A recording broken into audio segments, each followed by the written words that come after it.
সাধারণ মানুষ বা যান্ত্রিক ত্রুটির কারণে ব্রিজ ভাঙার খবর তো আপনারা অনেকেই শুনেছেন, কিন্তু কখনো শুনেছেন একটা হাতির ধাক্কায় আস্ত একটা ব্রিজ ভেঙে পড়েছে?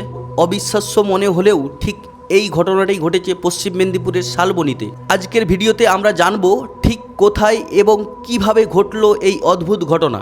পশ্চিম মেদিনীপুর জেলার শালবনী ব্লকের পিড়াকাটা ও গোয়ালতোড়কে সংযোগ করার জন্য কুবাই নদীর উপরে একটি নতুন ব্রিজ তৈরির কাজ চলছিল। এলাকার মানুষ এই ব্রিজের অপেক্ষায় ছিলেন, কিন্তু গতরাতে সেই আশায় জল ঢেলে দিল একটি দলছুট হাতি।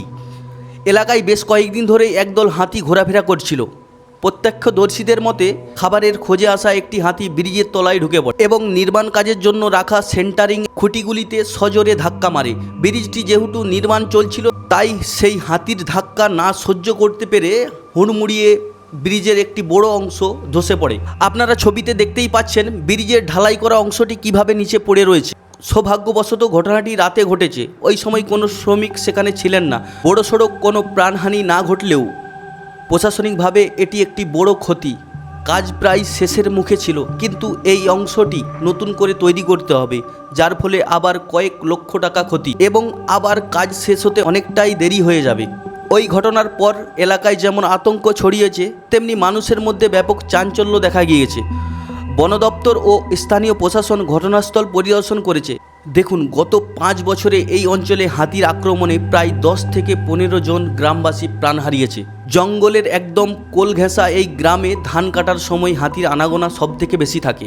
মহুয়া বা মৌ সংগ্রহ করতে গিয়ে বা কাকভোর রাতে শৌচাগারে যাওয়ার পথে অনেককেই বিপদের মুখে পড়তে হয়েছে, যার মধ্যে অনেকেই প্রাণ হারিয়েছেন। তাদের মধ্যে বেশিরভাগ পরিবারই একমাত্র উপার্জনকারী ছিলেন। মৃতদের পরিবারের নাম আজ হয়তো কেবল সরকারি ফাইলে সীমাবদ্ধ, কিন্তু তাদের অভাব কোনো ক্ষতিপূরণ দিয়ে মেটানো সম্ভব নয়।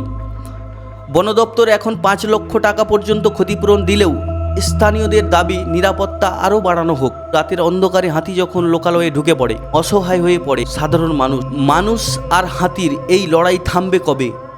এর উত্তর হয়তো কারো কাছে নেই, তবে আমরা সচেতন হতে পারি। জঙ্গল এলাকায় বন দপ্তরের নির্দেশ মেনে চলা এবং অন্ধকারের মধ্যে যাতায়াত না করাই বাঁচার একমাত্র পথ।